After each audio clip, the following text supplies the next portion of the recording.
আসসালামু আলাইকুম, সবাইকে আফরা টিচিং একাডেমি থেকে স্বাগত। আজকে আমরা সপ্তম শ্রেণীর বীজগণিত ভগ্নাংশের অনুশীলনী 6.2 এর বিয়োগফল নির্ণয় করব। এখানে 16, 17, 18 এই তিনটা অঙ্ক করবো। দেখো এখানে দেখো বলছে বিয়োগফল নির্ণয় করা, এটা বিয়োগ এটা।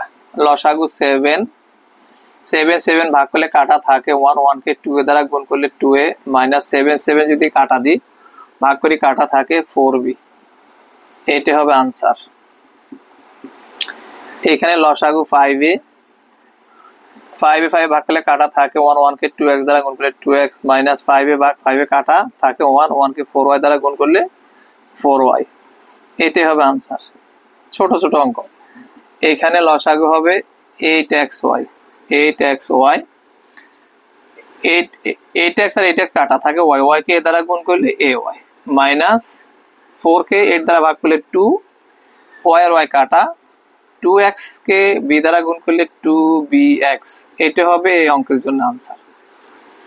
এই তিনটা অঙ্ক খুবই সহজ, একেবারে সহজ অঙ্ক, নরমাল অঙ্ক, তোমরা পারো, অনেকেই বুঝে না, তাদের জন্য করে দিলাম।